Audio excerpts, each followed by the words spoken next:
Data for the number of times these people have been married, and wouldn't you know, white people are the second in... Hello guys, welcome back to my channel. How are you doing? I hope you are doing great. So this lady asked a question: why white people relationship are last more than black? But here was the crazy stitches. I have a question for white people. What are you eating? What gods do you pray to? Because your guys' relationships, they work out every single time. Like when you guys date, you guys date. I can't even get out the talking stage. But you guys are out here getting married at like 22. What are you doing? Please don't gatekeep. Give us the recipe we also want. A while ago, I said that there's a lot of black people that are obsessed with whiteness, and people really felt some type of way about that. But this video and the comments underneath it and some of the stitches highlight that point. There are so many black relationships out here that are thriving and have been, some of them for decades. Like there are some families where you have multiple generations of married couples and happy nuclear units.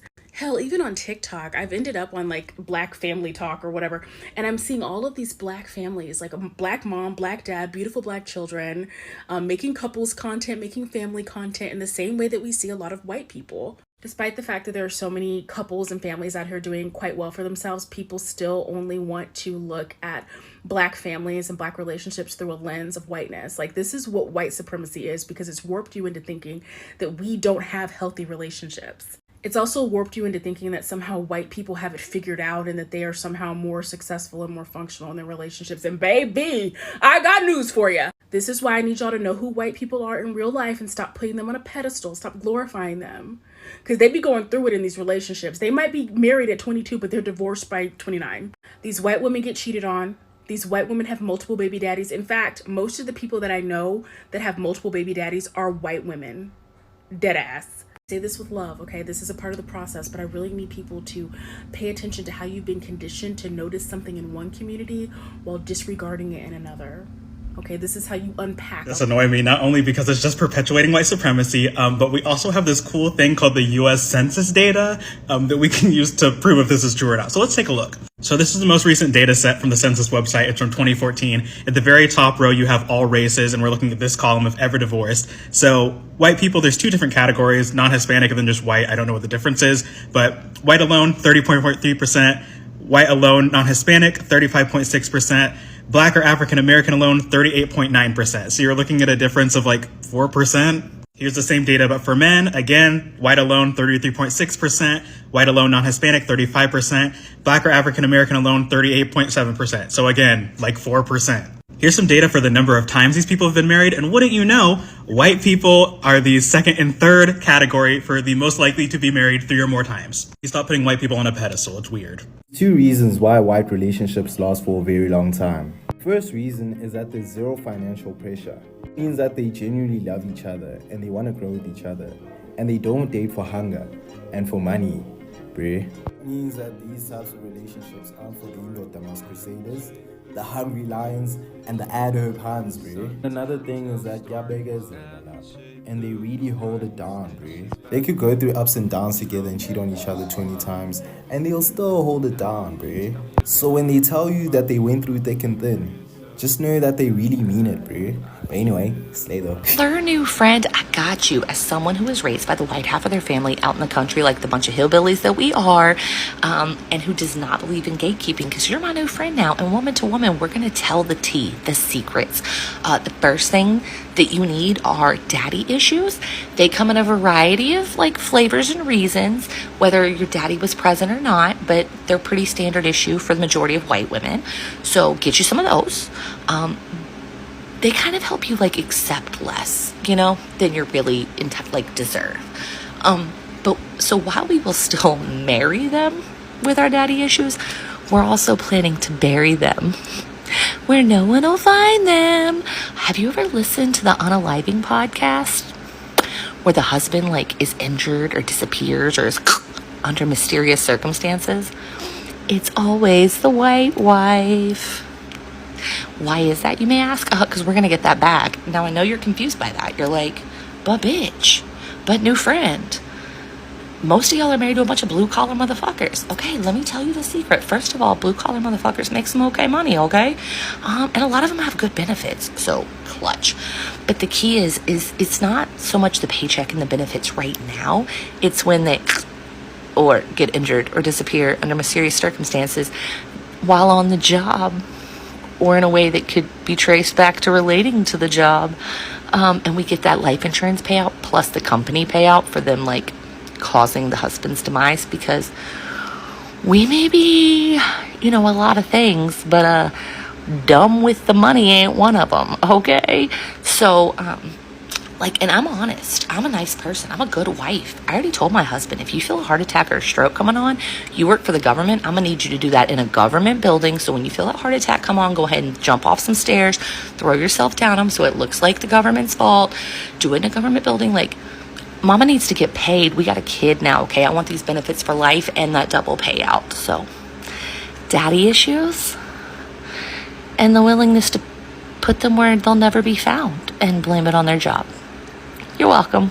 So I go to PWI, all right? So I see these people in their native habitats. I got the inside scoop, the vanilla, these creatures. I see what they're doing, okay? And yes, their relationships last forever. They lock in and they're locked in. However, what they're also doing is cheating. They're cheating on each other. It's crazy every time it happens, because even the ones that look really trustworthy, they be throwing it around. I remember this one dude, he was telling me, he's like, oh my gosh, I love my girl. She's the one. He's giving me this, that, and the third. And literally that night he cheated on her with my friend. I remember I low-key slightly tried to stop him. I was like, bro, are you sure about this? He was like, bro, come on, what are you doing? I was like, all right. In the video I'm stitching, they say something about them getting married really young. But here's the thing. Every woman I've met who's been engaged around this age bracket has cheated, I swear. Obviously, I'm not saying they're cheating 100% of the time, but I'm just saying it happens quite a bit.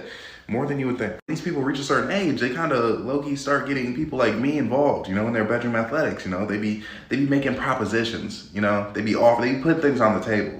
My point is, you're asking the wrong questions, okay? A long relationship does not equal a good one. Okay, but imagine dating in a world where you don't have to worry about bills. You don't have to worry about what are we eating tomorrow? Where are we going to get money for food? How am I going to pay my rent? Personally, growing up, I always believed that I was going to get married to a white guy because I just grew up around white people and it was just all I knew. I was like, yeah, I'm going to get married to a white guy. But I soon found out that it was just not going to make sense. I was seeing this white guy. We were just friends hanging out, but we liked each other and we were like, okay, let's see where it goes. He's like, yo, my friends and I are going to Africa Burn. And I was like, okay, I really wanted to go, but I was just like, roughly how much are we talking? This guy started throwing numbers around oh no, just a young 4 or 5K. At the time, I was making 6K a month. Africa Burn is small things. Imagine dating a white guy and it's like, babe, let's just, blow some steam and go to Italy. And you're like, yeah, babe, let's go. And you don't have to worry about where you're going to get that money because mommy and daddy got you. There'll even be black couples, young black couples holding it down, doing everything right in relationships for 4 or 5 years. And the Thän will be like, babe, I feel like it's time for us to get married. And he'll be like, ish, babe, I get you. But I'd rather think about that when, I'm at a position where I have my own car, I have my own place, I'm financially stable. Do you really think white people have those conversations? By the time they turn 18, their parents already bought them cars. Their parents already bought them an apartment. No lie, dating would have been much more simpler and actually more exciting for black people had we not had so much financial restrictions. Relationships already have so much stress. All races can agree that relationships are hectic. Now, on top of that, add financial pressures, add black tax. There was this guy that I actually stitched this video because of him. He stitched this exact video and he was in a car driving around and he was like, you black women, you wanna just get rich husbands and you don't understand that relationships is about building, it's about building. Do you think white people build? What do white people build? Their parents already built for them. Their parents already built for their parents already built for them. How do we start building when we first have to build at home first? We first have to make sure at home everything's fine before we can even think about us being fine. So yeah, that guy who was driving in that car, he got me worked up because he was blaming it all on us as black women, but you can't compare. You can't compare the situations. So I feel like the secret is just be born in a rich family. Because then all you have to focus on is the relationship, not your financial burdens. You get. Yeah, I that's said that there's a lot of black people that are obsessed with whiteness, and people really felt some type of way about that. But this video and the comments underneath it and some of the stitches highlight that point. There are so many black relationships out here that are thriving and have been, some of them for decades. Like, there are some families where you have multiple generations of married couples and happy nuclear units. Hell, even on TikTok, I've ended up on like Black Family Talk or whatever, and I'm seeing all of these black families, like a black mom, black dad, beautiful black children, making couples content, making family content in the same way that we see a lot of white people. Despite the fact that there are so many couples and families out here doing quite well for themselves, people still only want to look at black families and black relationships through a lens of whiteness. Like, this is what white supremacy is, because it's warped you into thinking that we don't have healthy relationships. It's also warped you into thinking that somehow white people have it figured out and that they are somehow more successful and more functional in their relationships. And baby, I got news for you. This is why I need y'all to know who white people are in real life and stop putting them on a pedestal. Stop glorifying them. Because they be going through it in these relationships. They might be married at 22, but they're divorced by 29. These white women get cheated on. These white women have multiple baby daddies. In fact, most of the people that I know that have multiple baby daddies are white women. Dead ass. Say this with love, okay? This is a part of the process, but I really need people to pay attention to how you've been conditioned to notice something in one community while disregarding it in another. Okay, this is how you unpack a lot of this stuff. Right, listen. I think we're having some Ross, okay? Some Ross, some chicken breasts, and we're having a little bit of broccoli. I understand where you possibly concocted this notion, so I'm going to ask some questions. Have white people only ever been described to you? Have you never read a book with white people in it? Have you ever met one in real life? Or like had any passing like intimate connection with one? Because they're just so ripe to tell you about their divorces. So I don't, okay. Have you ever consumed any media where white people were central to the story? Since the dawn of time. By the way, it's not like a new thing, like since the dawn of time. Have you read Anna Karenina? Have you in any way been taught history? And I notice you're South African. And this is why Julius and the EFF have to win. This is actually a really interesting one. I have dated outside of my race, inside my race, perpendicular to my race. I'm newly engaged as of just 2 months ago to a white man, and we have actually had this conversation before, and I have talked to him about how dating inside of my race has created a lot of problems that we don't have. My fiance was born of a upper middle class family from Canada in the middle of fucking nowhere. I'm a first generation Costa Rican American with 2 Costa Rican Afro-Latino black parents. Grew up here in Los Angeles. And what I always tell him about our relationship is I realized through dating that I needed somebody with a different type of trauma than me, right?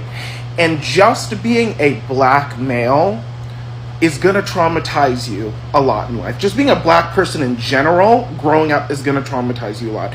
We have to figure out, how to love ourselves in society as children. We have to, remind ourselves of our beauty because, society as children reminds us that we're not beautiful. It tries to make it seem like our hair texture and all this kind of shit is not beautiful. When you take 2 men, right? Let's say you take 2 black men, young black men who were gay, who grew up with the same type of traumas, and they get to 25 and no one has actually helped them deal with that trauma. You're trying to create a relationship with 2 utterly traumatized people who have not had a chance or the proper guidance to work through that. And honestly, this is one of the best parts about TikTok that I see, is that all of these issues get brought up. The older generations, they weren't having these issues brought up at young ages. They had to figure it out. For me, I took an African American sociology class freshman year in college, and that was the beginning of my black reformation. So my thing that I want to say to black people is that just understand that we are traumatized in a very different way, and it's historic and it's generational and it's intentional. We have a lot more to work out from than white people do. So it's a lot easier when you don't have as much shit to work your way out of when you're 17, 18, 19, 20 years old. You got to be a kid in its full capacity in a world where you didn't have to be scared or feel less than because of your skin color. You're just starting off at a healthier base. So, Black people, I encourage all of us to continue to unpack our experience being Black people in this country and in the world, and continue to work through that and have a little bit of grace for yourselves, okay? Have a little bit of grace. Love you, Black people.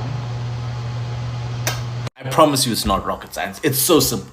They date because they like each other. It's as simple as that. You like me, I like you, I like spending time with you, you like spending time with me, you care for me, you love me. It's as simple as that. They don't care, does my relationship look like what other people's relationship look like on social media? Is my relationship like this? Does my girlfriend do this for me? Does my boyfriend do that for me? Because so-and-so's boyfriend does that for them, or so-and-so's girlfriend does that for them. It's as simple as, am I happy with you? Yes. Do you care for me? Yes. Do I love you? Yeah. It's just that. That's all. Please don't forget to subscribe, turn on your notification. Anytime I upload a video, you will be notified. Stay blessed and